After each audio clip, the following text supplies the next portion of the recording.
tous ces gens qui ont 86% de la supply aujourd'hui, le jeton a fait 6000%. Il y a quand même une question de dire mais pourquoi ils vendent pas aujourd'hui? Alors comme je l'ai dit au début, Kaspa, ça embrasse la vision de Satoshi Nakamoto de dire électronique, peer-to-peer cash system, on en a besoin, il y a un problème monétaire. Pourquoi j'irais utiliser Kaspa alors que j'ai Ethereum, plein de L2, j'ai Solana aussi qui fonctionne très bien, et donc ces écosystèmes sur lesquels je peux faire plein de TPS, et surtout, je peux faire plein de choses différentes contrairement à juste, entre guillemets, transacter, quoi. Kaspa est déjà intégré technologiquement, c'est-à-dire que les développeurs de certains exchanges ont déjà pris le temps d'intégrer les wallets Kaspa, de pouvoir déposer et envoyer du Kaspa chez Binance, chez OKEx ou chez Kraken, qui sont de tier 1. Ils n'ont toujours pas listé en spot, on est d'accord? Et je me souviens encore, il doit y avoir des tweets, si vous allez dans mon historique, où j'avais dit aux gars de Bitensor, vous êtes à $70, vous êtes les gars trop chers, jamais j'achète votre projet. Et aujourd'hui, certains, avec certains je discutais, ils m'ont dit ouais, t'avais raison avec ton $70, regarde, on est à 700. Hello à tous l'équipe, j'espère que vous allez bien. Aujourd'hui, on se retrouve pour une nouvelle interview, et cette fois-ci une interview un petit peu particulière parce que j'ai le plaisir de recevoir Julien Daubert, qui est ambassadeur et mineur de Kaspa.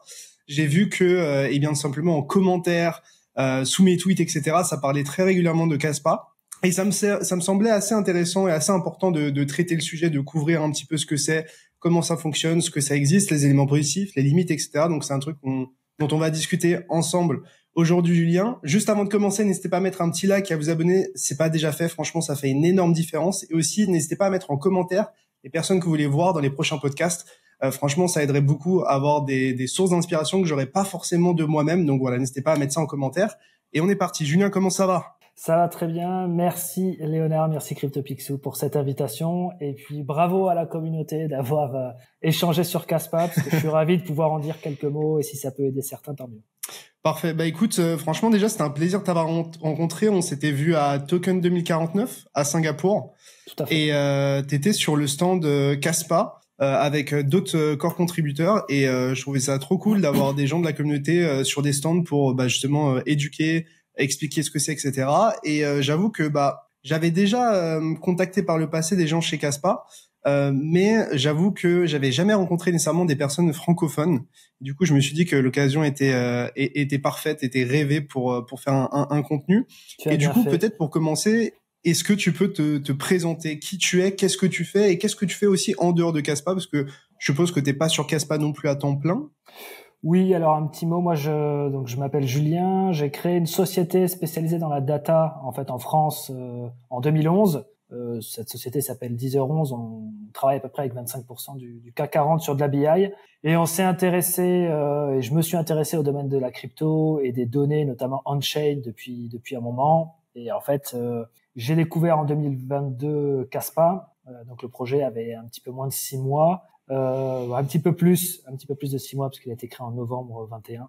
Et j'ai rejoint le Discord. J'ai commencé à m'instruire sur le projet. Je l'ai rejoint et ensuite je leur ai donné de l'aide, comme chacun peut aujourd'hui apporter de l'aide sur Kaspa, et ce qui m'a permis d'intégrer les main contributors depuis plus de 2 ans. Et c'est vrai que j'ai participé à de l'aide pour de la communication pour Kaspa, des listings pour Kaspa, du marketing, du partenariat et évidemment de la présence sur les événements, puisque j'étais présent au tout premier événement qu'a fait Kaspa avec un stand à Hong Kong. Et puis, tu l'as dit, à Singapour, j'étais aussi présent à Varsovie cette année. Donc voilà, c'est un voyagé. Je suis un peu multitask sur ces sujets. Et puis dans le programme ambassadeur, bien sûr, j'accompagne à la fois, on est plusieurs ambassadeurs francophones, mais je leur passe le bonjour à Marwan et Erwan, qui sont 2 autres ambassadeurs avec qui on travaille quotidiennement pour des Kaspa, mais il y a après toute la communauté aussi qui œuvre. Parce que juste un petit mot aussi par rapport à ça, faut comprendre que Kaspa, il faut avoir la même projection que Bitcoin.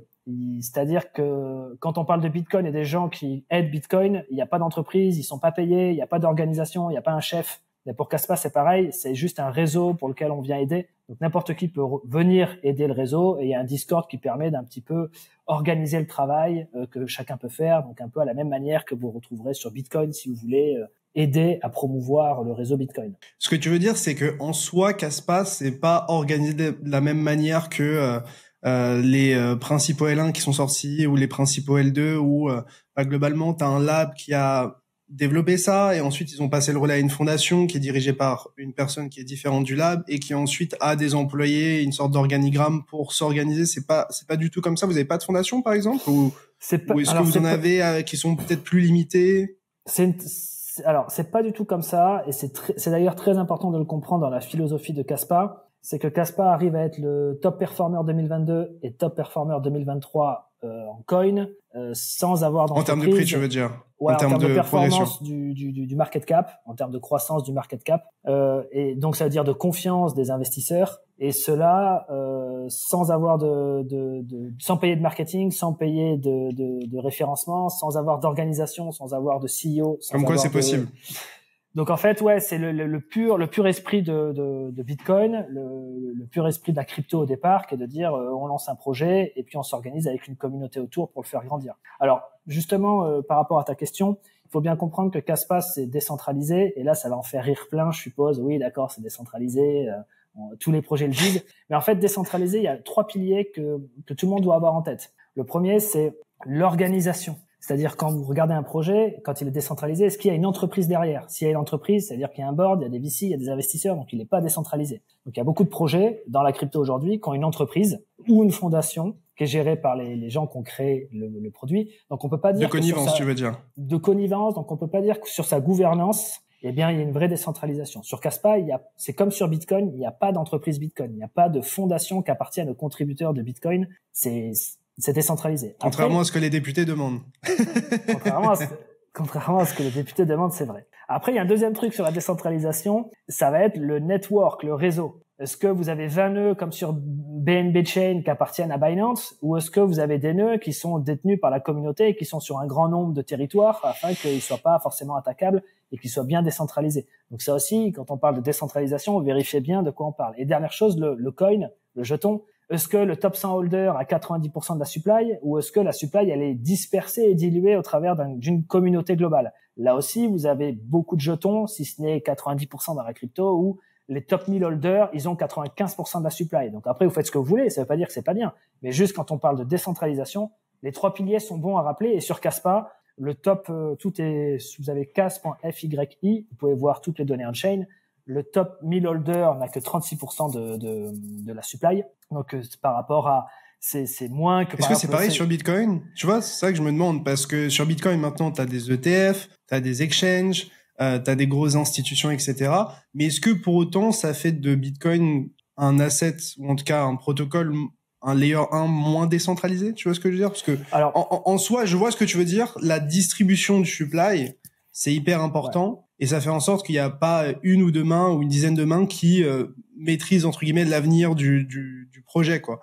Mais en soi, ça, le contre-argument à ça, c'est que, en fait, le temps fait son travail. C'est-à-dire que sur Bitcoin, on a eu plus de 10 ans pour faire ce travail-là, chose qui n'a pas été forcément possible sur des L1 qui ont été lancés même il y a 3, 4, 5 ans en réalité. Cette vidéo vous est présentée en partenariat avec DYDX. DYDX est LA solution décentralisée qui vous permet de trader les principales crypto-monnaies de manière liquide sur mobile et ordinateur. Contrairement à la majorité des exchanges, vous n'avez pas besoin de vous KYC et vous récupérez la majorité des frais que vous payez. Plus de 60 000 personnes utilisent déjà DYDX et j'en fais partie, alors qu'attendez-vous? Scannez le QR code sur votre écran ou utilisez le lien dans la description pour créer votre compte avec un simple wallet et profitez de 5% de réduction sur vos frais. Allez, on repart sur l'interview. Merci pour cette remarque, parce que c'est ça que je trouve aussi exceptionnel sur Caspa et ça rejoint ce que tu dis, c'est qu'aujourd'hui 86% de la supply a été libérée. Donc on parle d'un top performer 2022 et 2023 qui n'a pas libéré 10% de sa supply, qui en a libéré 86%. Donc c'est énorme. C'est-à-dire que l'émission, en 3 ans, Caspa a libéré 86% de sa supply. Ce qui veut dire qu'à une distribution avec un top 1000 holders à 36%, ça veut dire qu'en plus de la libération de cette supply, il y a eu une excellente distribution. Parce que pour info, Solana, et même en proof of stake, c'est complètement différent. Mais Solana est là depuis longtemps, il est bien moins distribué. Donc ça veut dire quoi? Ça veut dire qu'en moins de 3 ans, il y a quand même eu une distribution organique qui s'est faite sur des gens qui c'est le Fairlaunch qui a fait ça aussi. Oui, mais on aurait pu dire, les gens ont miné dès le départ et puis ils ont pas vendu et maintenant ils vont nous dump parce qu'ils ont un paquet de jetons. Mais ça aurait pu être possible, mais c'est pas arrivé.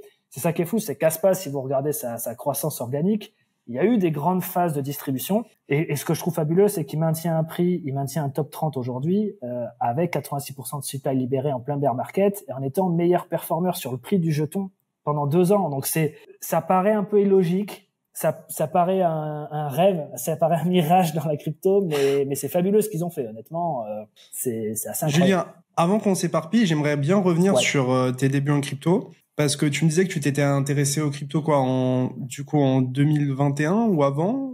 Quelle est la temporalité?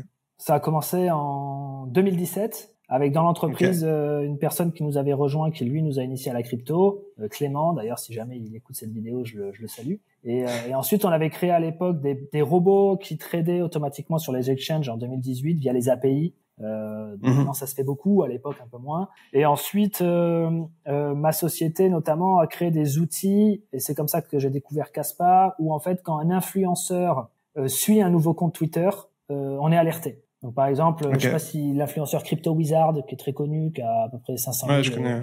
C'est grâce à lui que j'ai connu Kaspa en 2022, parce que je vois que Crypto Wizard suit Kaspa. Kaspa, à l'époque, avait 400 followers sur Twitter. Et en fait, je vais voir le lien, je commence à lire, je commence à regarder l'équipe de Kaspa, le white paper, et je me dis, tiens, ce projet, c'est intéressant. Et après, je fais la même chose. J'avais facturé. En fait, j'ai des bots Telegram qui regardent un petit peu qui follow qui dans le CTFR, dans le CTUS. Et ça permet aussi, notamment, tu vois, de suivre un petit peu ce qui se fait, tu vois, genre les projets qui se lancent, les projets qui gagnent en traction, etc. Et je trouve que c'est un bon indicateur. Alors évidemment, faut regarder faut observer les gens qui nous semblent intéressants, importants, qui derrière vont avoir une activité. Mais je trouve que c'est une méthode assez intéressante et ça peut derrière être synonyme un petit peu de gain en légitimité à certaines périodes où tout le monde se met à suivre, par exemple, un projet, quoi. Donc, et du coup, tu te mets au crypto. Et est-ce que t'es passé par, on va dire, le soutien d'un autre écosystème, ou est-ce que t'es tombé amoureux de d'autres cryptos avant Kaspa, ou est-ce que ça s'est fait directement via Kaspa? Comment c'est concrétisé cette décision, ce choix de t'impliquer autant dans Kaspa par rapport à d'autres choses qui existent en vrai? Oui, alors en fait c'est l'expérience du bull run 2020-2021 qu'on a connu, où moi j'étais très présent dessus. J'ai beaucoup testé la BNB Chain à l'époque. Pratiquement tous les protocoles DeFi de BNB Chain, alors PancakeSwap et plein d'autres, je les ai testés. Et en fait, ça a été on va dire un bull run où j'ai pas forcément été bon sur la prise de profit. Donc quand j'ai découvert Kaspa, c'était et en fait non mais je l'assume, c'est OK. Mais par contre quand j'ai découvert Kaspa, j'étais vraiment au plus bas parce que on parle de 2022, l'été 2022, donc Ethereum est à 900 $, pour mémoire à ce moment-là.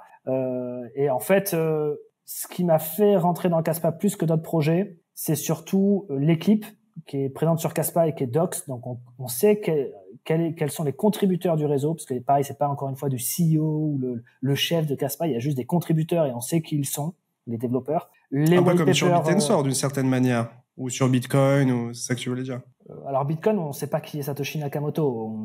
Non, mais dans le sens où tu as des corps contributeurs que tu peux identifier, etc., quoi, quand même. Même sur Bitensor, ça a été le cas assez tôt, quoi. Ouais, tout à fait. C'est très vrai. Donc, les corps contributeurs, on les connaît. Ensuite, la technologie, quand tu regardes ce qui est proposé, parce que pareil, on dit, oui, Kaspa aujourd'hui, c'est 1 bloc par seconde en proof of work, 10 blocs par seconde, là, d'ici février, en proof of work. On a l'impression qu'on dit ça et que c'est OK. Bon, ben voilà. Sauf qu'en fait, on a toujours rêvé d'une monnaie peer-to-peer qui solve le trilemme, donc qui est décentralisée, sécurisée et surtout qui est scalable. Donc à 10 blocs par seconde pour Kaspa, c'est 4000 transactions seconde. C'est la vitesse de Visa, c'est la vitesse de Solana. Sauf qu'on est en proof of work. J'ai vu qu'on était à 300 TPS là et qu'en gros, avec les mises à jour qui arrivent, on pourrait faire x10.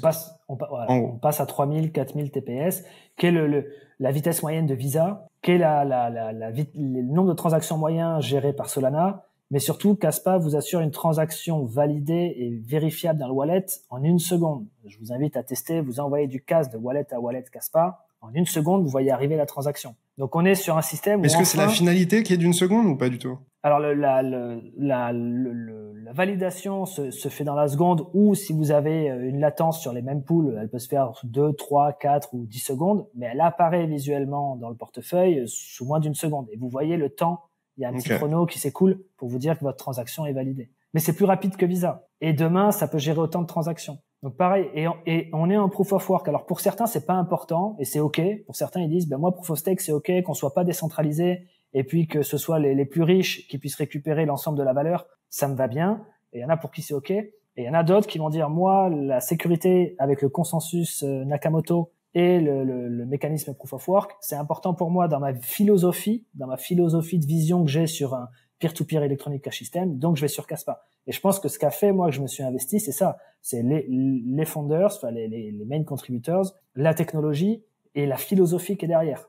Parce que j'aimerais peut-être nuancer sur un truc vite fait, de te couper, mais tu disais que en gros avec le Proof of Stake, les plus riches s'enrichissent, alors que c'est pas forcément le cas avec le Proof of Work. En vérité, le Proof of Work, faut quand même des ressources financières importantes pour acheter des machines et donc derrière miner, quoi. Donc en soi, on pourrait aussi argumenter que en soi sur le Proof of Work, les riches s'enrichissent aussi énormément parce que c'est les seuls qui sont en capacité de miner à une échelle industrielle. C'est très vrai. Alors après, sur la libération du coin et sa linéarité de libération, tu verras aussi que sur Kaspa, 86% de la supply a été libérée et que notamment au lancement, là où tu pouvais faire le plus de jetons, tu pouvais miner avec un Raspberry Pi ou avec un simple GPU sur ton ordinateur. Ce qui veut dire qu'au moment où le plus de valeur a été libérée, n'importe quelle personne, même avec une très faible connexion, pouvait participer au réseau et pouvait s'enrichir. Après, c'est sûr qu'une fois que tu passes dans un stade industriel, voilà, et que Marathon Digital, par exemple, dernièrement a annoncé, alors qu'ils ont miné que du Bitcoin depuis le début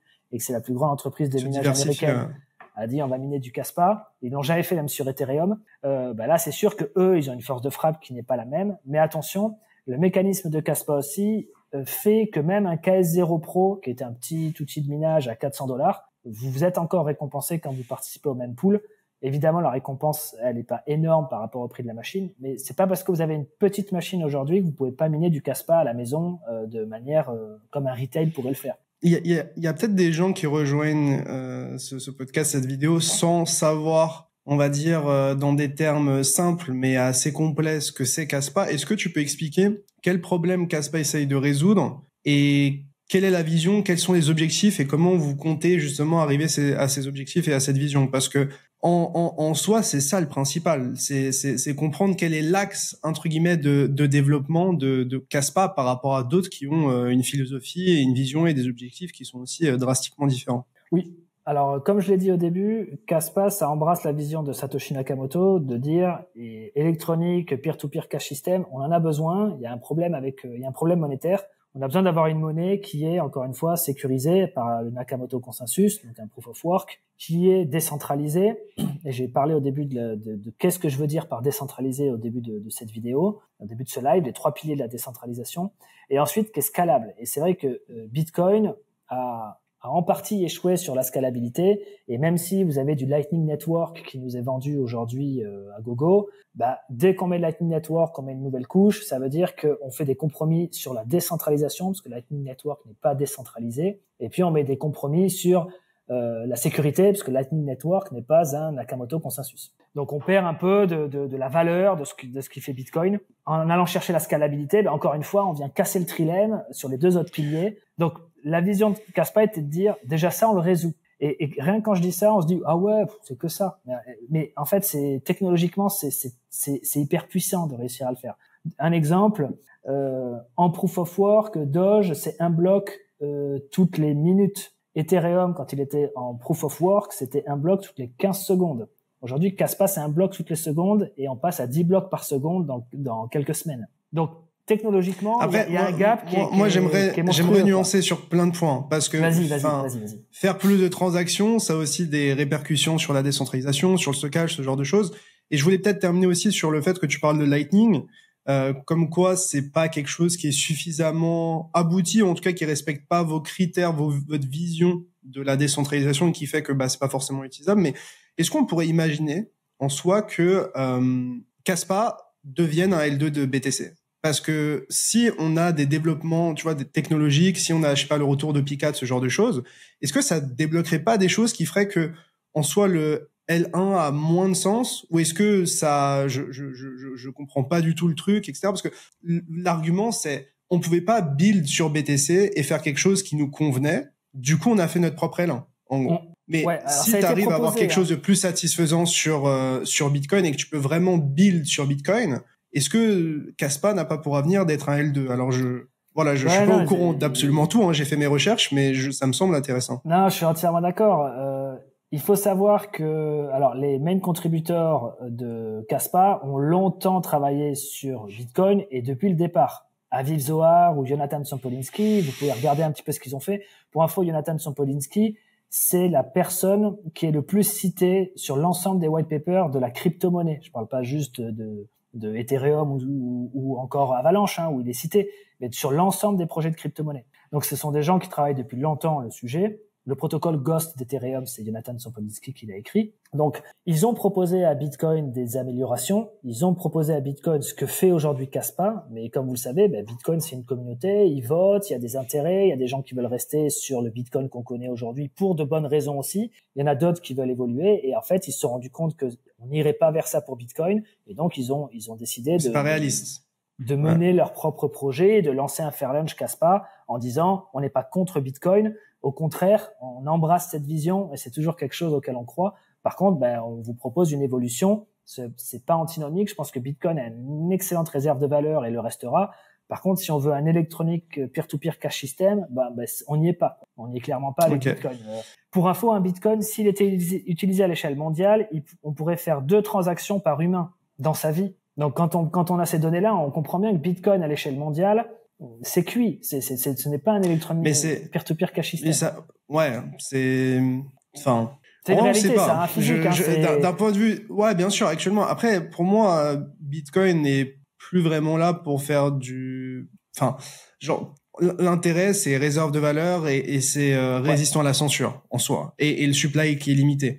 Mais c'est vrai que pour faire ta dépense du quotidien, ça fait moins sens. C'est pour ça que on a le Lightning Network, on a des choses qui sont en train de se développer, mais je suis d'accord que c'est pas très réaliste. Après, je me dis qu'à horizon de temps, 10 ans, tu vois, les choses peuvent évoluer et ça on verra. Moi, la question que j'ai pour toi, c'est pourquoi aujourd'hui, donc moi, utilisateur, que ce soit vous qui nous regardiez ou même moi, pourquoi j'irais utiliser Kaspa alors que j'ai Ethereum, plein de L2, j'ai Solana aussi qui fonctionne très bien, et donc ces écosystèmes sur lesquels je peux faire plein de TPS, et surtout, je peux faire plein de choses différentes, contrairement à juste, entre guillemets, transacter, quoi. Parce que j'ai un peu l'impression que, technologiquement, Kaspa apporte vraiment des choses très intéressantes, mais j'ai l'impression que, en fait, tout n'est pas abouti pour permettre une adoption qui est relativement intéressante, ou en tout cas des cas d'usage qui sont intéressants. C'est-à-dire qu'aujourd'hui, qu'est-ce que moi je vais aller faire sur l'écosystème Kaspa?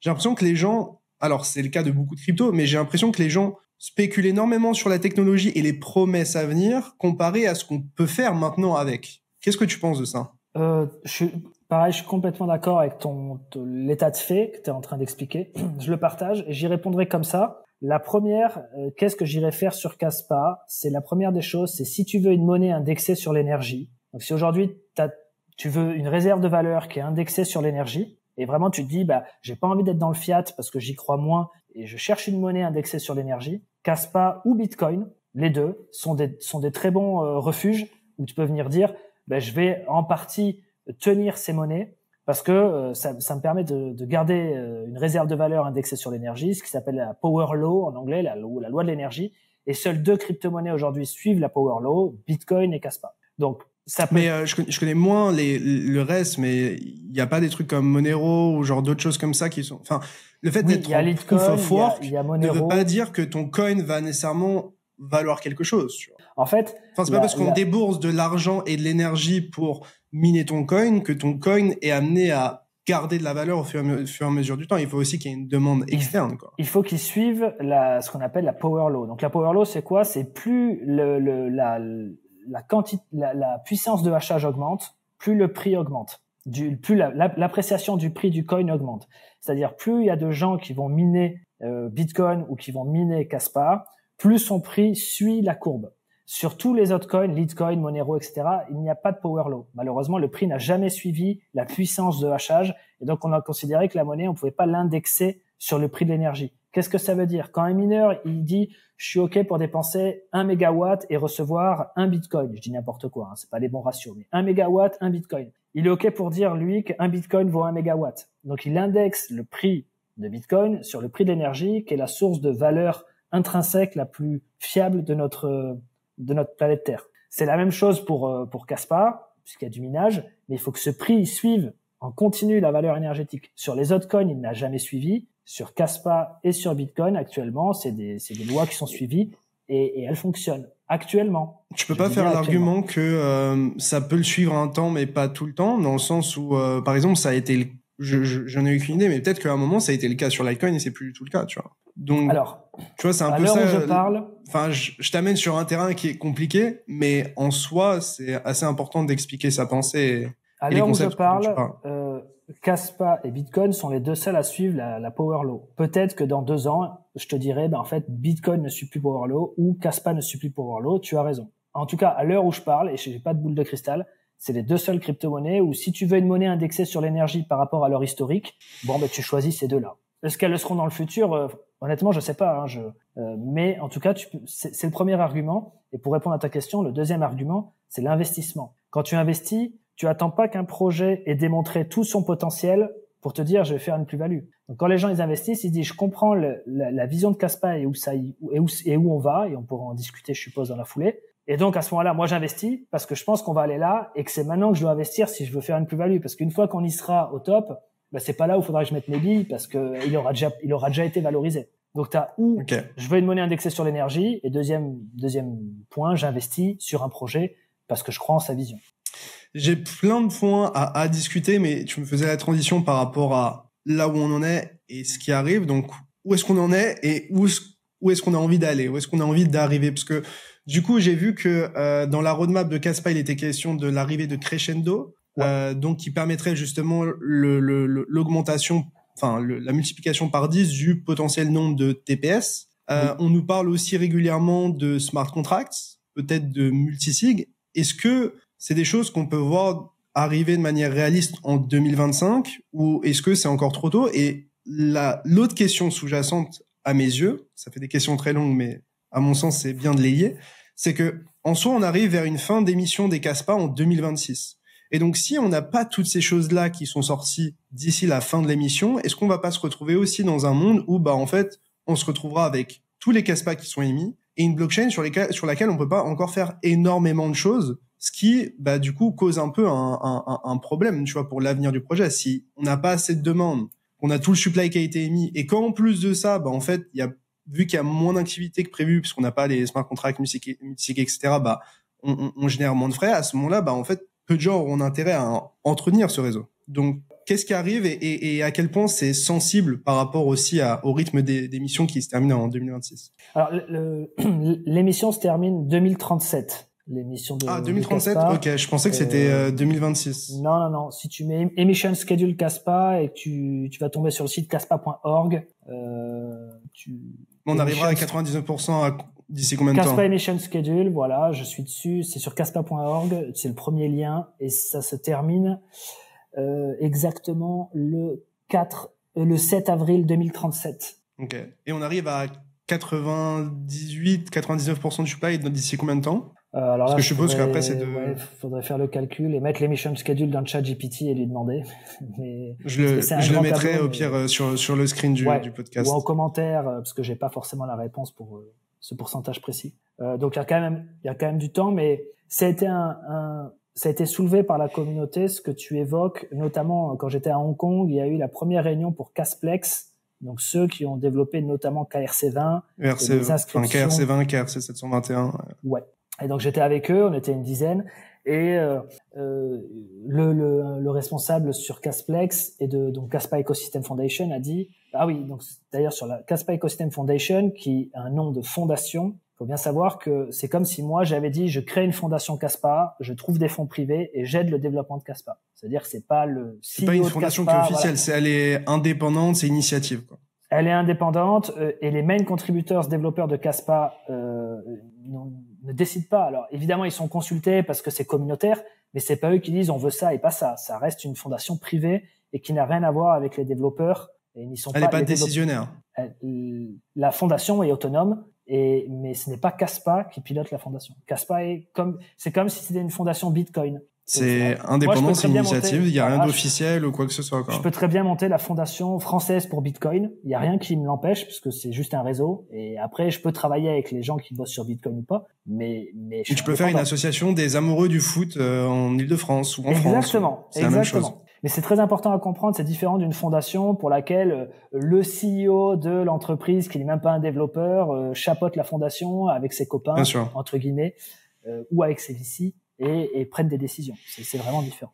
Pourquoi je disais ça? Oui, parce que quand ils ont créé Kaspa Ecosystem Foundation, ils ont dit il faut quand même accélérer des développements et des usages parce que justement, ce que tu dis, il y a eu beaucoup d'émissions et si on veut que les mineurs aient aussi plus de rétribution et qu'on ait une croissance du hachage sur Kaspa, il faut qu'on accélère des développements. Et ce constat-là... C'est le même problème que BTC. C'est juste qu'il est plus loin. Ouais. Oui, mais c'est un peu le même problème. Mais ce qui est intéressant, c'est que ça a été pris en compte. Crescendo, c'est 10 blocs par seconde. Il y a une roadmap qui est sortie, tu en as parlé. C'est en gros Kaspa réécrit en Rust et 10 blocs par seconde. Comme je l'ai dit, ce qui est intéressant, c'est que ça nous amène au même niveau qu'un Solana, au même niveau qu'un Visa dans le monde réel, sauf qu'on a un proof of work avec des validations on-chain à la seconde. Donc, on se positionne sur un layer où aujourd'hui, en termes de sécurité, décentralisation, scalabilité, on n'a pas mieux. Ça veut pas dire qu'il va réussir, encore une fois. Je dis juste que technologiquement, on est sur quelque chose où... Alors après, on peut pas... Ouais, moi, je suis sceptique sur 2 points. Je suis sceptique sur 2 points mais c'est une discussion, tu vois. Ouais, mais bien sûr. Tu vois, sur le fait que, pour moi, ça sera jamais purement abouti technologiquement et compétitivement tant qu'il y aura pas de cas d'usage qui sont un peu plus développés parce que tu peux te comparer à Bitcoin, mais il faut l'historique aussi pour être Bitcoin, tu vois. Et aussi, tu parlais de décentralisation, mais le problème que je vois, en tout cas, je me suis renseigné, c'est que, en fait, pour run un full node, ça va être très problématique, un peu comme sur Solana, parce que tu vas avoir besoin de terras et de terras, des dizaines de terras, des centaines de terras pour stocker toutes les transactions. Alors, c'est pour ça qu'il y a le pruning et que tu as des nœuds qui sont archives et des nœuds qui sont plus légers, qui vont permettre de ne pas avoir à stocker toutes les transactions qu'il y a eu jusqu'à maintenant sur le DAG. C'est même pas une blockchain en soi. Et du coup, on se retrouve actuellement à, je crois, 1,5 Tera. Et c'est quelque chose qui pourrait augmenter significativement par la suite si on a beaucoup plus de transactions, comme sur Solana, où j'ai vu que Solana, je me suis renseigné justement avec mon associé Capet, c'était 300 Tera pour avoir l'historique de toutes les transactions. Donc si on arrive dans un monde où Kaspa est très utilisé, etc., en fait, tu te retrouves à avoir un stockage qui est démentiel, et donc pour avoir ton full node, ce sera pas un particulier nécessairement qui pourra l'avoir, à part si tu pars du principe que le hardware va baisser drastiquement en coût au fur et à mesure du temps, ce qui sera probablement le cas. Mais je trouve que l'argument qu'on fait sur Solana de c'est pas centralisé parce que pour run, genre avec tout l'historique, c'est juste impossible, sera probablement aussi quelque chose qu'on pourra reprocher à Kaspa dans le futur, quoi. Oui, dès maintenant, juste quand même pour bien préciser mes propos, quand je compare à Bitcoin ou Solana, je le compare technologiquement. Je parle pas d'usage, j'ai pas encore été sur ces sujets. Je suis vraiment juste d'un point de vue force technologique, quel est le produit, ça veut pas dire qu'il va être utilisé, honnêtement, on verra bien l'avenir de Kaspa. Je compare vraiment juste sur des métriques technologiques. Et tu as raison de parler du stockage du réseau. Alors ça a été évoqué, il y a eu notamment des explications sur le pruning de Kaspa. En gros, ça utilise un système de MLS, donc Mining in Logarithmic Space, ce qui est différent d'un registre immuable. Bitcoin, c'est un registre immuable, tu as tout. Là, on est sur un registre qui demande une synchronisation d'un nœud sur Kaspa. Ça demande entre 20 et 60 minutes. Et ça a été testé sur 3000 transactions, sur les 10 blocs par seconde sur TN11, qui est le registre aujourd'hui test de Kaspa en 10 blocs par seconde. Donc, pour avoir un nœud complet qui valide l'ensemble de la chain de manière fiable, ça prend 60 minutes. Il y a un système de pruning qui conserve uniquement les 2 derniers jours, les 288 derniers blocs du registre, ainsi que l'ensemble des UTXO sur une parcelle d'informations, qui ça est une preuve de validité par rapport à ce système logarithmique, donc qui est différent d'un registre où tu as l'ensemble. Ce document, pour info, le Mining in Logarithmic Space, la référence c'est Agelos Kayas et Nikos Leonardos, donc c'est un papier scientifique qui a été validé par des pairs, c'est-à-dire c'est pas un document marketing qui a été fait par 2 oiseaux. C'est 2 scientifiques qui ont écrit un papier, qui l'ont publié dans des revues scientifiques, qui a été testé, validé, qui ont démontré que ce système-là est moins lourd pour sauver les transactions, n'a pas besoin de l'ensemble du registre immuable sur l'ensemble des nœuds pour sécuriser le bloc DAG. Là. En l'occurrence, c'est un bloc DAG sur Kaspa.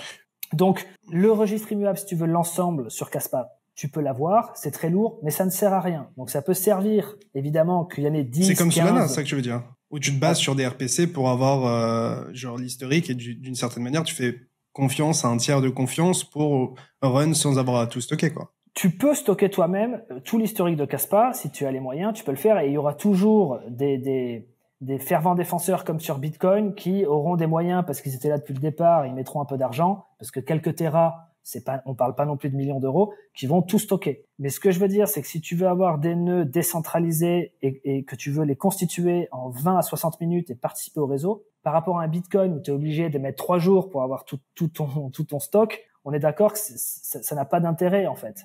Alors, certains pourraient dire, oui, mais on peut pas vérifier toutes les transactions. Oui, mais qui vérifie toutes les transactions?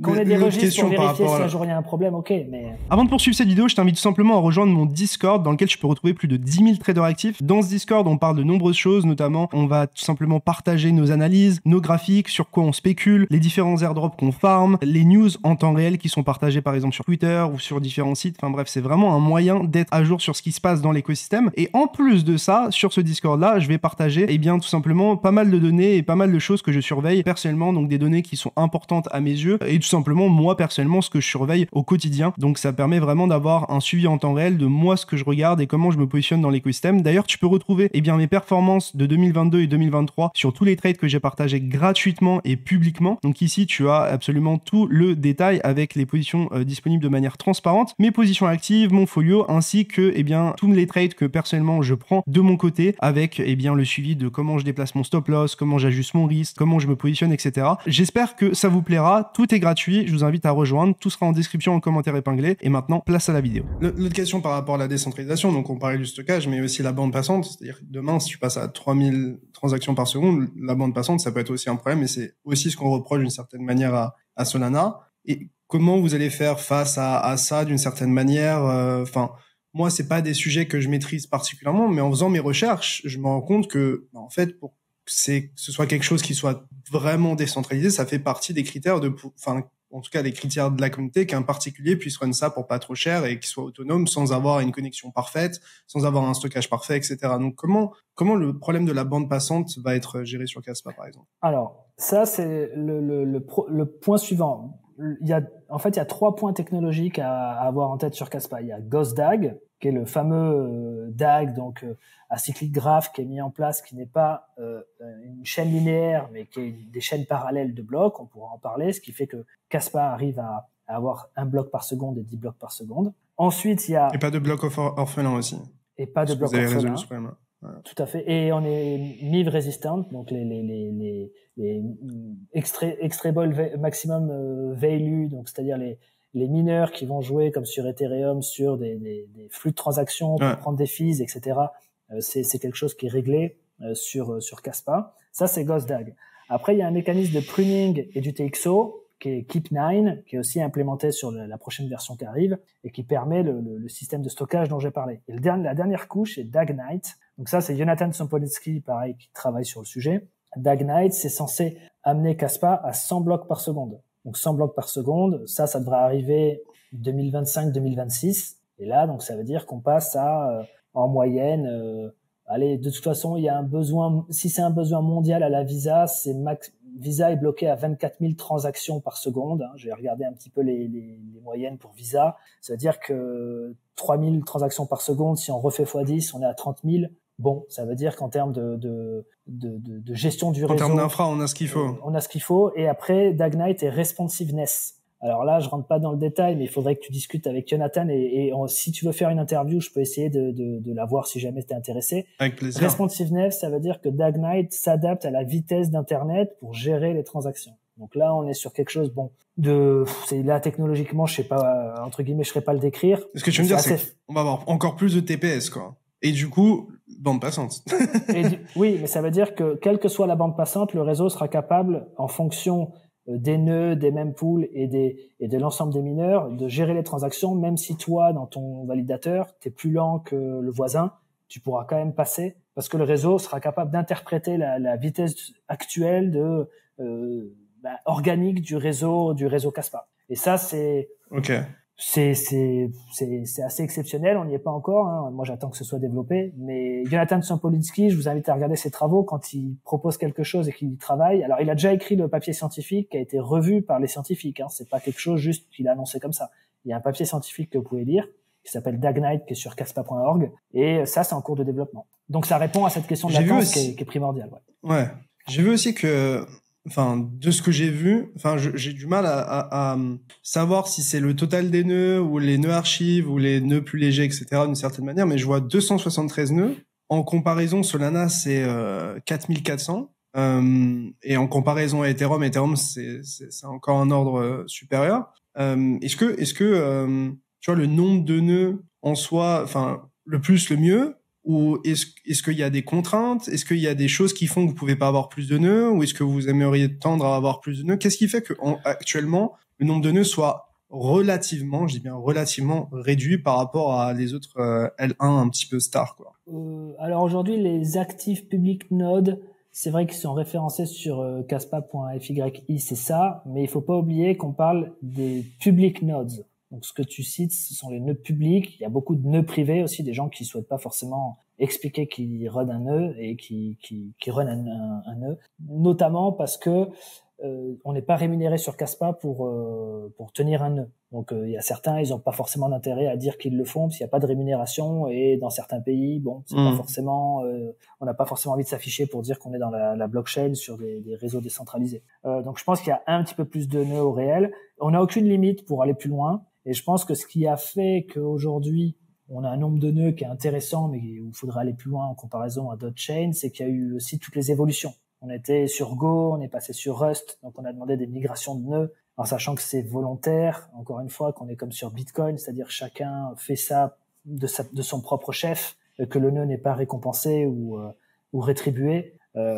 Ça peut expliquer, en tout cas, pourquoi on est qu'à en nœud public 237. C'est une des explications que je vois, mais j'ai pas plus d'infos là-dessus. Et je crois que je t'ai coupé quand on parlait de la roadmap. Du coup, Crescendo, Smart Contracts, Multisig. Quelle est la timeline du coup? Quelles sont un petit peu les dates, ou en tout cas à quoi on peut s'attendre de manière réaliste sur ces choses-là? Alors, je sais que c'est compliqué. mais c'est les attentes des gens, notamment dans les questions que j'ai eues. J'ai eu beaucoup de fois ces questions-là qui sont revenues. Je suppose que tu les as aussi beaucoup de fois. Il y a eu beaucoup de questions sur KRC20. Quand est-ce qu'on aura KRC20 disponible? Ça a mis un petit peu de temps. Aujourd'hui, KRC20 est lancé, donc les meme coins, les inscriptions, la génération de coins, et demain les NFT. Et vous l'avez vu d'ailleurs, les premiers meme coins comme Nacho sont listés aujourd'hui sur des exchanges, donc ça démarre bien. Et il y a eu d'ailleurs dans la première journée de création de KRC20 60 meme coins qui ont été créés en moins de 24 heures. Donc voilà, il y a eu quand même beaucoup de demandes et d'intérêt des développeurs et autres pour bâtir. Après Crescendo, donc c'est le 10 blocs par seconde. Caspa, les main contributors, ils ne donnent jamais de date. Vous n'aurez jamais une date fixe où ils vont dire telle date, tel jour on lance, parce que je pense qu'ils ont l'expérience de savoir que ils testent beaucoup avant et que on se rend compte de plein de problématiques. C'est difficile de tenir les dates. Voilà, et surtout quand on pense faire un 10 blocs par seconde, encore une fois, on se rend peut-être pas compte de la prouesse technologique. C'est comme lancer sa fusée, quoi. Il y a plein de choses à vérifier avant de pouvoir dire on est prêt. Simplement, ce qu'il faut avoir en tête, c'est que la roadmap est annoncée dans les grands axes pour février. Moi, je pense que c'est février 2025 où on verra à ce qu'a annoncé Michael Sutton, 10 blocs par seconde. Ça peut arriver avant. Crescendo, ouais. Crescendo, ça peut arriver avant. Mais moi, je tablerai plutôt sur Q1 2025. Ensuite, les smart contracts, tu en as parlé, je suis pas venu sur le sujet. Si certains rejoignent le Discord de Caspa, vous verrez qu'il y a des discussions sur les smart contracts ouvertes, il y a des channels ouverts. Et ce qui est assez fou, c'est que les séances de travail sur les smart contracts, certaines sont ouvertes. Donc avec caméra, où les gens expliquent ce qu'ils veulent faire. Je sais pas si vous imaginez, c'est comme si je parlais de fusée et SpaceX ouvrait la session de travail sur le réacteur où les ingénieurs discutent du réacteur, et tout le monde peut se connecter et écouter. Donc même quand on pense aux problématiques de hackers, aux problématiques de sécurité, on se rend compte à quel point il y a une confiance dans qu'est-ce qu'on est en train de faire et pourquoi le réseau est stable et que la problématique de et pourquoi tout ça est transparent. De toute façon, c'est un réseau ouvert, Caspa, comme je l'ai dit. Donc de toute façon, les codes seront ouverts. Donc c'est pas quelque chose qui les effraie, mais en tout cas les discussions sont ouvertes et il y a deux smart contracts en cours. Le premier serait du ZK Rollup standard Des développeurs travaillent sur le sujet. Il y a des bruits de couloir, et c'est que des bruits de couloir de ce que j'ai vu sur les événements. Et donc ça, c'est vous en faites ce que vous voulez de ce que je dis, mais qu'il y aurait déjà des tests en cours et que ça fonctionnerait. Moi, je pense que ça arrivera pareil courant 2025. À quelle date, je sais pas. Et après, Jonathan Sopolitsky veut créer un smart contract natif à Kaspa. Donc, il n'est pas basé sur des ZK Rollup. Et ça, je pense que ça prendra un peu plus de temps parce qu'il se concentre sur Dagnite. Il l'a déjà annoncé et c'est sa priorité de développer Dagnite dont j'ai parlé un petit peu précédemment. Mais les contrats, je pense, devraient arriver Q1 2025. Pour moi, on a 10 blocs par seconde et potentiellement les smart contracts. Ça, c'est vraiment très intéressant dans le sens où, en fait, ça te donne la capacité de faire des usages qui sont un peu plus avancés que juste transacter l'argent, c'est transacter plus d'informations, faire des actions qui sont un peu plus avancées, et on se rapproche de choses qui nous semblent plus utiles en tant qu'utilisateur crypto, tu sais, parce que moi, par exemple, je suis plus du côté trading, investissement, etc. Donc moi, j'ai tendance à pas mal trader les perps. Le fait de le trader on-chain, c'est vraiment stylé, tu vois, surtout qu'en France, on va pas se mentir, il y a eu pas mal de régulations et on nous a un petit peu foutu à la porte, quoi. Et puis même, tu vois, pour ce qui est de la DeFi, tous les AAV, les agrégateurs de swap, etc., en fait, ça permet de rendre le système plus efficient et de permettre d'inclure aussi plus de gens. Donc voilà. Est-ce qu'il y a des plans, des projets pour interagir entre l'écosystème Kaspa et l'écosystème Ethereum ou d'autres écosystèmes, de se lier d'une certaine manière? Est-ce que les smart contracts dont tu parles le permettraient d'une manière ou d'une autre, ou est-ce que c'est totalement différent, out of scope, etc.? Parce que en soi, c'est ça qui est aussi intéressant, c'est de pouvoir relier les écosystèmes pour les faire communiquer entre eux et s'y retrouver aussi en tant qu'user, tu vois, d'un point de vue liquidité, d'un point de vue usage. Je suppose qu'il y a plein de gens qui utilisent Kaspa, qui utilisent aussi Ethereum et qui aimerait peut-être faire le pont entre les deux, quoi. Alors, tout ce qui est cross-chain, c'est-à-dire ce que Kaspa demain va permettre d'interagir avec d'autres chains. Quand on discutait autour de certains repas avec des main contributors, c'est une question qui revenait et en toute honnêteté, c'était pas forcément la priorité aujourd'hui. On remarquera que la communication de Kaspa qui est faite par la communauté ou les main contributors, ils cherchent jamais à te vendre le truc. Ils cherchent jamais à dire, ben oui, mais bien sûr, on sera cross-chain et tu verras, ça va être énorme. C'est des techos, c'est pas des marketeurs, quoi. Ils sont, déjà, on doit faire 10 blocs par seconde. Enfin, rien de négatif, rien de péjoratif, Ils sont très, déjà, on fait 10 blocs par seconde, faisons le bien. Ensuite, les smart contracts, on fait ça bien. Après, cross-chain, on verra. C'est ça. Et puis, rien n'empêche toute personne, et là aussi, je parle à certains développeurs, peut-être qui nous écoutent, de rejoindre Kaspa. Tout le protocole est ouvert. Vous aurez toujours des réponses sur le Discord si vous avez des channels techniques. Rien n'empêche quelqu'un de dire, moi, ça m'intéresse de bosser sur le cross-chain. Mais vraiment, si ça se trouve, il y aura une initiative qui se créera dans 2 mois où une équipe de développeurs va dire, nous, on fait le cross-chain. On voit comment on peut le faire et on y va. Donc, c'est un peu comme ça que ça se passe. Donc, mais en tout cas, sur les main contributeurs, avec tout ce que j'ai évoqué déjà technologiquement, pour l'instant, c'est pas à l'ordre du jour, ou moi, je l'ai pas entendu. Et c'est qu'à mon échelle, encore une fois, je suis pas Kaspa dans son ensemble. Je suis juste un petit maillon qui épaule le réseau. Je me demandais, comment t'expliques le fait que jusqu'à maintenant, Kaspa ait rencontré autant de succès, ou en tout cas que la hype soit assez importante, notamment en France. Enfin, je sais pas comment t'expliquer, mais tu sais, t'as vraiment de l'extérieur, ça fait vraiment sensation de secte, en fait, tu vois. Et c'est ce qu'on retrouve dans les communautés qui sont en général très fortes, très soudées, etc. Comment t'expliques ça, alors que pourtant, entre grands guillemets, vous n'êtes pas si nombreux. C'est-à-dire que si tu regardes le nombre d'adresses actives, je crois qu'on parlait de 20-30 000 adresses actives régulièrement. C'est pas gigantesque quand on compare ça, je sais pas, à Ethereum, Solana, etc. Comment t'expliques, genre, la popularité, la hype, tout ce qui s'est créé autour de Kaspa? Est-ce que c'est majoritairement à cause du prix, grâce au prix? Ou est-ce que tu vois d'autres trucs, parce que peut-être qu'on n'a pas mentionné jusqu'à maintenant, qui font que c'est un projet assez particulier en termes de communauté? Oui, alors je vois 2 points pour répondre à ça. Un point qui est très basique, qui est la vision. Le premier, et je suis d'accord avec toi, c'est le prix, c'est-à-dire la théorie du jeu. C'est la game theory. Je pense que il n'y a pas un seul contributeur du réseau Kaspa qui ne détient pas des jetons Kaspa ou qui n'est pas mineur de Kaspa. Donc ça veut dire qu'il est incentivé à faire connaître Kaspa parce qu'aussi il en détient la propriété. Il a un intérêt financier. Et la propriété de Kaspa, étant donné que c'est un réseau décentralisé, c'est son coin. Encore une fois, la propriété je parle par exemple à Chili Chain dans le sport, il y a une société derrière, donc c'est pas que le coin la propriété. Il y a une société derrière. Là, il n'y a pas de société. C'est comme Bitcoin.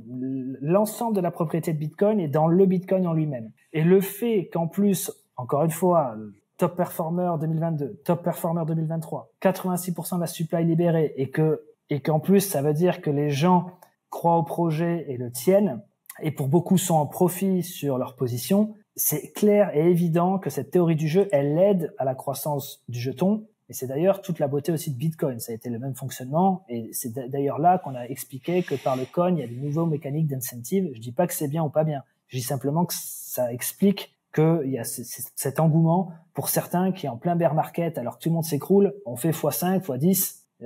Et en plus, quand ils regardent le projet, attends, mais c'est un fair lunch. Attends, mais en fait, en plus technologiquement c'est bien. Attends, en plus c'est pas, ils vont pas me rug. Donc il y a eu plein de choses où les gens ont ouvert les yeux sur un bon côté de la crypto. Il y a un deuxième point qui est la vision, qui est en fait c'est aussi se dire, mais pourquoi ça fait du sens chez les gens? Pourquoi ils vendent pas? Tous ces gens qui ont 86% de la supply aujourd'hui, le jeton a fait 6000%. Il y a quand même une question de dire, mais pourquoi ils vendent pas aujourd'hui? Je pense parce que ça fait du sens, parce que ça répond à certains besoins. Et je vais essayer de faire très court. Si demain tu imagines un réseau dans lequel tu peux déposer de la valeur, je pense même à l'USDT. Prenons un stablecoin.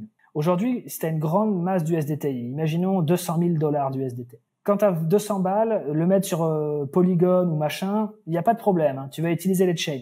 Quand demain tu as $200 000 à mettre quelque part, tu vas vraiment te poser la question, attends, sur quel réseau je pose cet argent-là?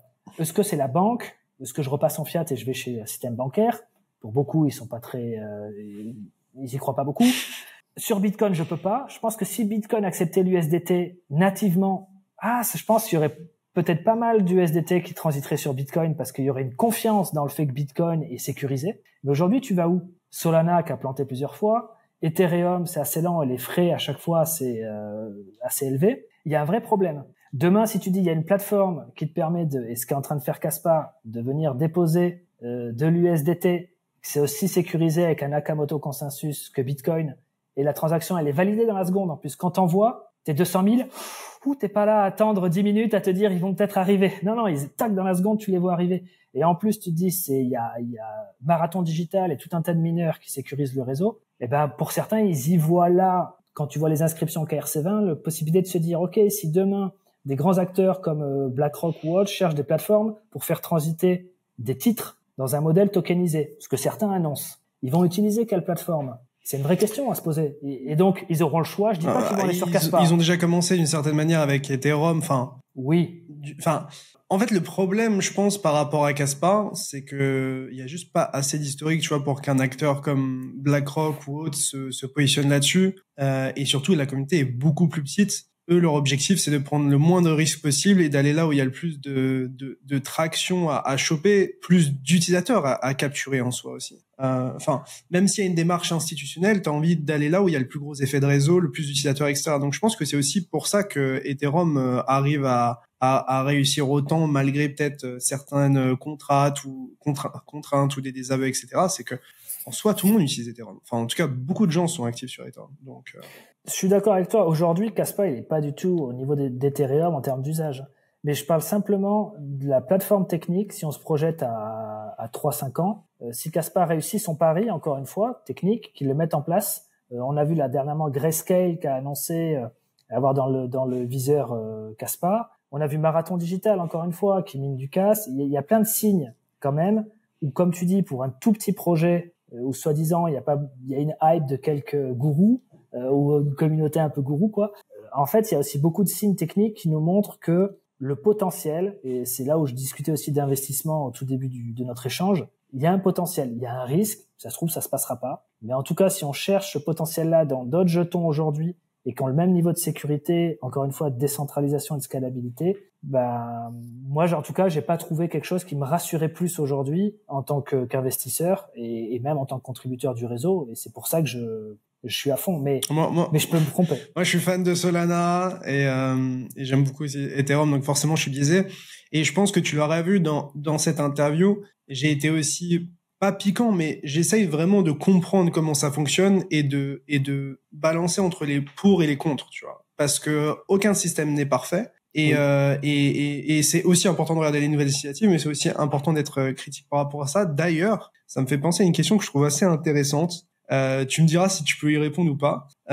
Mais quand on compare, par exemple, Bitcoin et Kaspa, on se rend compte qu'il y a des différences dans l'émission du supply, dans l'algo de hachage qui est utilisé, sur pas mal de points. Est-ce qu'il y a des points sur lesquels toi, t'aurais aimé que Kaspa évolue différemment? Donc peut-être, tu vois, genre que l'émission soit plus longue, tu vois, que ça dure plus dans le temps, ou que, je sais pas, un composant technologique soit différent. Est-ce qu'il y a des moments où, en tant qu'ambassadeur Kaspa, t'as douté de certains choix technologiques, et c'est normal, tu vois, enfin, c'est une communauté, donc il y a forcément une mosaïque d'opinions. Donc je suis curieux d'avoir la tienne sur certains choix. Alors j'ai un point, et encore une fois, je vais le dire, même si ça peut être comment dire ça, prétentieux, parce que quand on voit la performance du jeton et aujourd'hui ce qu'il réalise, c'est un peu ridicule de dire oui mais attendez, alors que moi je suis pas développeur, oui mais attendez, vous auriez pu faire ça mieux. Bon, tu vois, c'est un peu ridicule. Mais c'est un point, c'est pas technique, mais que j'ai vu lors du lancement du KRC20, et ça c'est un point important, c'est qu'il y a eu énormément de transactions en très peu de temps, donc des millions de transactions qui ont dû être traitées, parce qu'il y avait des millions d'échanges sur création des mêmes coins, des gens qui achetaient, des gens qui le revendaient sur le réseau à 1 bloc par seconde, donc à 300, 400 transactions par seconde de gestion.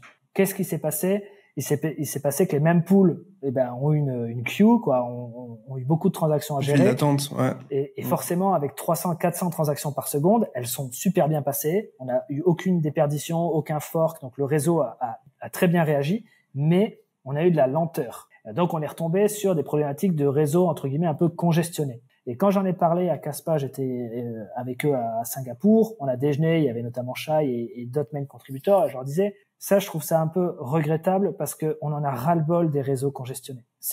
Il y a deux trucs dont on a ras-le-bol dans la crypto, c'est le réseau congestionné et les fees qui augmentent à gogo. Je trouve c'est les deux trucs où on n'en peut plus, où on dit bon, quand est-ce qu'on va arrêter ça? Et en fait, Shai me disait, Kaspa a géré en 8 heures plus de transactions qu'Ethereum peut en gérer en 24 heures nativement. Les mêmes pools ont fonctionné comme c'était attendu. Le réseau n'a pas lâché ou n'a pas montré un problème de ralentissement fonctionnel. Donc pour nous, c'est une réussite. Par contre, oui, si on a un tel succès sur les prochains lancements, on doit avoir Crescendo qui est en cours. On doit vraiment passer à 10 blocs par seconde. C'est en cours. Mais ça, c'était un peu mon regret de dire parce que moi qui suis un passionné, tu l'as compris, voir le réseau congestionné, je sais là, c'est pas vrai, pas nous quoi. Pas encore un réseau congestionné. Ça arrive même au meilleur, t'inquiète pas.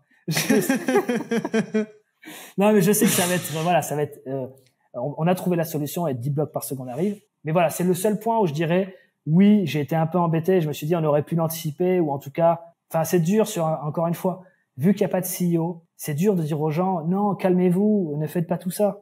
Puisque c'est comme Bitcoin, les gens font ce qu'ils veulent. Donc tant mieux qu'il y ait eu un grand succès, mais on doit vraiment avancer. C'est un public good. Voilà, on doit vraiment avancer comme ça, quand même technologiquement, quoi. On doit délivrer. Pour clôturer cette interview, déjà merci à toi pour ton temps jusqu'à maintenant, très cool. Avec plaisir. J'ai récolté les questions de la communauté. Juste avant qu'on tourne l'interview, j'ai fait un tweet pour savoir un petit peu quelles étaient les questions. Et je te propose de répondre assez succinctement à quelques-unes d'entre elles qu'on a, pour certaines, entre guillemets, partiellement traitées.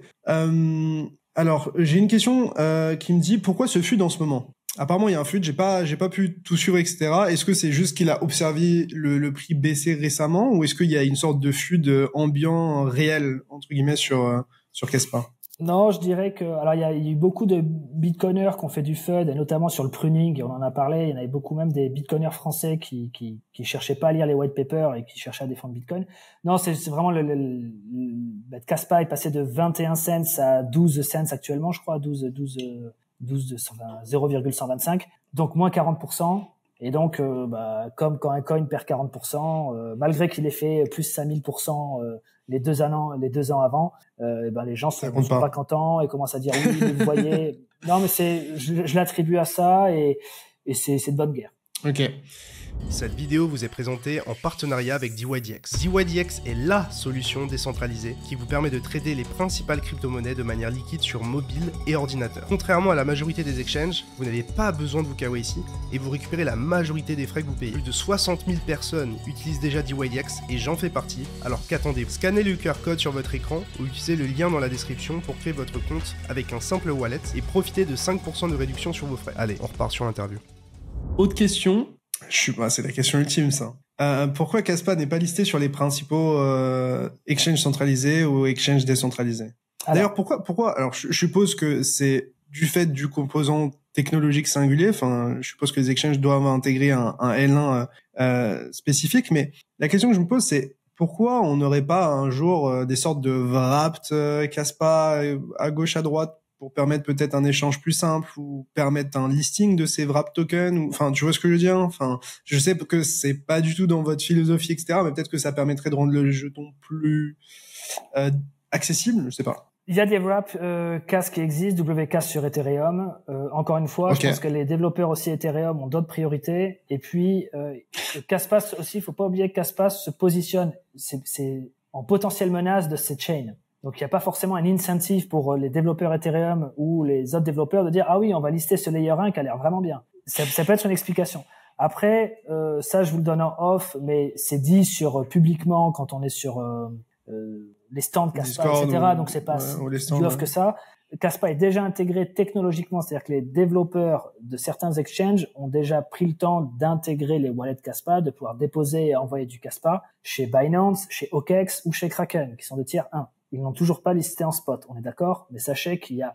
Mais du coup, ça, c'est une info. Quelle est la source de l'information, typiquement? Les main contributeurs et notamment les personnes qui travaillent sur les listings. Moi, j'ai pas travaillé sur beaucoup de listings, un peu certains et certains en cours, mais les gros listings, il y a Wolfie qui est le principal business developer, main contributeur chez Kaspa, qui travaille dessus et vous en parlerez sans problème. Si tu veux l'inviter d'ailleurs, je suis sûr qu'il se prêtera au jeu et il t'en parlera. Ok. Et pourquoi on n'est pas listé chez les tiers 1? Il faut bien comprendre que Kaspa, c'est comme Bitcoin, c'est-à-dire, imaginons Binance dirait à Bitcoin, faut payer le listing. Il y a pas Bitcoin. Bitcoin, c'est un réseau. Donc, oui, il faut payer le listing, mais Bitcoin va dire, j'existe pas. Et il y a des contributeurs qui vont dire, ouais, nous, on œuvre sur le réseau, mais on n'a pas d'argent, quoi. On est juste Bitcoin. C'est pareil sur Kaspa. Donc, par contre, il y a des funding pools. Donc, il y a la communauté qui peut donner de l'argent pour des listings. Ça a déjà fait une fois pour MXC au tout départ. Mais sur les tiers 1 aujourd'hui, Kaspa nous dit, il n'y en a pas besoin de funding pool, ça viendra. Et ce serait incroyable d'avoir des listings Kaspa tiers 1 gratuits. Mais encore une fois, ça viendra. Et moi, je suis ravi qu'il n'y soit pas encore parce que ça montre des perspectives à venir intéressantes. Mais Kaspa, en plus, c'est top 33, quoi. C'est choquant que ce soit pas listé sur plus d'exchanges. Alors, en vrai, c'est quand même listé sur Bybit, sur KuCoin, sur MEXC, sur BitGet. Enfin, Bybit, quand même, c'est un tier 1 à mon sens. Puis maintenant, les gens ont tendance à utiliser des choses assez exotiques. Mais il est vrai que... vous pensez à Binance, je suppose. Mais d'ailleurs, c'est marrant de voir que Binance propose le trading de produits dérivés sur le Kaspa et il l'a pas en spot. C'est assez... Encore mieux. Alors, j'ai deux choses. Je peux vous dire deux choses. Et ça, c'est pareil, c'est pas du off, mais c'est très intéressant. OKEx est sponsor principal de la Kaspa Ecosystem Foundation. Bon. Peut-être qu'ils listeront pas Kaspa. Peut-être qu'ils vont pas le lister. Moi, je dis juste ça. Deuxième chose, Binance propose à ses utilisateurs de miner du CAS. C'est encore pire qu'un futur. Ils proposent tu déposes ton argent, tu mines. Pourquoi? Parce que, encore une fois, Kaspa, qu'est-ce qu'ils disent Binance quand normalement ils listent? On veut 10 millions de jetons pour avoir de la liquidité et il faut nous payer 2 millions de dollars. En gros, c'est ça, hein. Mais Kaspa, il répond quoi? J'en avais parlé. Tu vois, dans les chiffres récents qu'on nous donnait, pour les nouveaux jetons qui voulaient se lister, par exemple, en premier sur Binance, c'est le contexte que j'ai eu, on parlait de 8% du supply juste pour Binance, plus 5 millions de dollars en BNB, plus une dépense marketing, soit en supply, soit en cash. Et après, évidemment, les montants descendent drastiquement selon la taille de l'exchange et la traction sur le coin, depuis combien de temps le coin existe, etc. Il y a plein de facteurs qui jouent. Parce que les exchanges, ils ont aussi envie de lister des assets que les gens ont envie de trader. Si t'as un truc qui fait, on l'a vu même sur des meme coins de cons. les trucs, on fait des milliards de volumes, on fait des milliards de market cap en très peu de temps, hop, boum, on liste. Alors, je sais pas s'il y a eu un paiement, etc., mais je pense que les exchanges veulent aussi prendre leurs frais, mais c'est vrai que c'est étonnant parfois de voir des top 30, 40 ne pas être listés sur ces exchanges. Et je pense que en soi, la plus grande force de Kaspa, ça a été le fait d'être un fair launch. Et je pense que on voit de plus en plus de nouveaux projets qui vont dans ce sens-là et qui ont de l'attraction. C'est exactement le cas de Bit'nSource, si je me trompe pas. Et les gens en ont ras-le-bol de jeux qui sont un peu truqués. Tu vois là où je veux en venir. Donc ça, je pense qu'on pourra jamais retirer à Kaspa dans un sens, même si on est sceptique sur certains aspects. À titre personnel, je peux te raconter une anecdote assez drôle parce que tu parles de Bit'nSource, Tao. Quand je suis rentré sur Kaspa en 2022, il faut savoir que le fair launch de Kaspa, la market cap était $200 000 au lancement. Donc il y avait juste $200 000 de liquidité. De liquidité, ça a juste été lancé à zéro, mais rapidement c'est monté à $200 000. Mais $200 000, voilà, c'est ridicule. Et donc il y a eu une croissance qui s'est faite. Moi j'avais suivi le projet. Et quand j'ai vu Bit'nSource, parce que j'ai aussi croisé Bit'nSource assez tôt, peut-être tu l'as aussi croisé, il était en OTC sur le site. Et en fait, tu pouvais que l'acheter sur le site de Bit'nSource. Il commençait à $30, puis il commençait à monter gentiment. C'était aussi en 2022, de mémoire. Et je me souviens encore, il doit y avoir des tweets, si vous allez dans mon historique, où j'avais dit aux gars de Bit'nSource, vous êtes à $70, vous êtes les gars trop chers, jamais j'achète votre projet, qui est déjà évalué autant, parce que je regardais la max supply de Bit'nSource. Et je leur ai dit, vous êtes déconnants, vous lancez un fair launch, mais regardez, vous valez déjà je sais plus combien de millions ça faisait, mais j'étais biaisé par le lancement de Kaspa. Ça, c'est le marché qui décide. Puis il y a beaucoup de TAO qui sont stakés, etc. Et aujourd'hui, avec certains je discutais, ils m'ont dit ouais, t'avais raison avec ton $70, regarde, on est à 700. Bon voilà, c'était ces petites anecdotes comme ça. Et tout ça pour dire que Kaspa m'a beaucoup biaisé aussi, parce que ce fair launch, c'était de partir d'aussi bas, c'est pour un projet de cette valeur-là, c'était complètement, c'est complètement aberrant, quoi. Lunaire. Ouais. C'est le cas de le dire. Peut-être une dernière question que j'ai pris. Peut-être deux. Il y en a une, c'est pourquoi est-ce compliqué d'implémenter les smart contracts sur un DAG? Et la deuxième, c'est pourquoi la migration sur Rust n'est pas terminée? Oui, alors la migration sur Rust, ils intègrent beaucoup de fonctionnalités comme notamment Keep9, Keep9 qui normalement gère mieux le pruning et les UTXO. D'ailleurs, Keep9 va faire l'objet d'un papier scientifique et les main contributeurs de Kaspa, certains disaient que 70%, si ce n'est plus, des blockchains intégreront Keep9. Ça veut pas dire qu'ils intégreront tout Kaspa, c'est juste un protocole scientifique qui permet de gérer beaucoup mieux les UTXO. Donc il y a aussi ce qui est fou avec Kaspa, c'est que quand ils aient une innovation, ils la mettent publique, chacun peut l'utiliser. Ils sont pas là, on garde ça pour nous. Open source. Et voilà, c'est open source. Donc ça prend un peu plus de temps et puis crescendo, c'est lourd technologiquement, donc patience, ça arrive. Après pour les smart contracts, ça va paraître fou ce que je dis, mais c'est la réalité, c'était pas la priorité de départ. La priorité de départ des contributeurs était de dire, il faut d'abord résoudre le problème monétaire, parce que même une DeFi sans un problème monétaire qui n'est pas géré, on retombera dans ce qu'on a toujours connu, avec des monnaies qui s'écroulent, avec des fluctuations énormes, et donc résolvons d'abord le problème monétaire, ensuite on passera au smart, en gros, pour faire assez simple. Ok. Puis sinon, les autres questions, c'était par rapport au stockage. Il y a quelqu'un qui me dit, demande-lui qui fera tourner des nodes full archive qui prendront 3 Tera de taille supplémentaire chaque année à full capacité. Bon. Alors, cette question, c'est d'où, déjà, je suis intéressé de savoir ses sources de calcul, pourquoi il annonce 3 Tera par année, est-ce que ça sort de son chapeau? Et ça peut être encore plus de ce que j'ai vu, hein. Alors, j'ai vu que si on tournait à full capacité, ça pourrait être même 31 ou 37 Tera, j'avais lu. Alors, il faut vérifier. Déjà, il faudrait vérifier cette donnée que j'ai pas, mais je suis intéressé de la vérifier. Je vous ai donné tout à l'heure la référence sur le système de pruning et la référence scientifique. On pourra repartager le white paper s'il faut, mais je crois qu'il est sur kaspa.org aussi, le système de pruning qui est mis en place. Après, si on parle imaginons qu'on parle de 30 Tera, pareil. Solana, pour te dire, c'est 300 Tera et ils estiment que ça coûte aux RPC providers qui stockent ces données environ $30,000 par mois. Donc, c'est des chiffres qu'on a vus avec Caped dans certains articles, etc. Je sais pas à quel point ils sont fidèles à la réalité encore aujourd'hui, mais du coup, c'est des frais supplémentaires qui sont impactants, quoi. Oui. Après, alors c'est une question à creuser et j'ai pas toutes les réponses. Mais encore une fois, il y a aussi la question à se poser. Comment on garantit que quand je run un nœud, il est fiable par rapport à la chain et comment je fais pour que le nœud soit déployé rapidement? Ça, on sait le faire, on sait le prouver et chacun peut run un nœud en 20 minutes sur Caspa via la techno qu'ils ont déployée. Après, un full node, est-ce que c'est intéressant? Oui, qu'il y en ait une centaine dans le monde dispersés à travers les OG ou les mecs qui sont à fond sur le on-chain, pourquoi pas? Mais honnêtement, qui a déjà lu le full node Bitcoin? Enfin, c'est une vraie question. Hein. C'est important qu'on l'ait, c'est sûr. Est-ce que ça doit être chez tout le monde avec full node pour tout vérifier chez tout le monde? C'est une question qui se pose. Tu me fais transition parfaite parce que lundi, j'interviewe des Bitcoin Maxi. Donc, okay.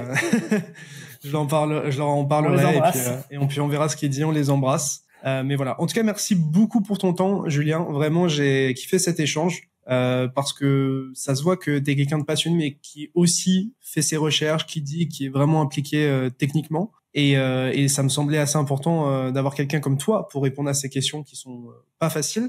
Donc vraiment, merci pour ça. Et je te laisse peut-être le mot de la fin. C'était un mot pour toutes les personnes qui sont restées jusqu'au bout, parce qu'on est quand même à peu près 1 heure d'interview, 1h10. Donc peut-être un mot. Courageux. Ben non, mais simplement merci pour l'invitation. Merci de m'avoir invité et d'avoir invité Caspa. Et puis j'espère qu'on pourra continuer ces échanges tout au long de ce bull run que je souhaite à tout le monde. Voilà, tous ceux qui nous écoutent, je souhaite qu'on ait un beau bull run. Voilà, c'est tout simplement, quel que soit le projet. Bah écoute, merci. N'hésitez pas à mettre un petit like, à vous abonner si c'est pas déjà fait. Et je mettrai en description toutes les informations en ce qui concerne Caspa, ce qu'on a cité et surtout les liens vers les réseaux sociaux de Julien. Comme ça, si jamais vous voulez continuer à le suivre et voir un petit peu ce qu'il dit sur Twitter, notamment par rapport à Caspa, vous aurez au moins tous les éléments. Donc voilà. Merci à toi, Julien. C'était CryptoPixou. Julien. Merci, CryptoPixou. Salut.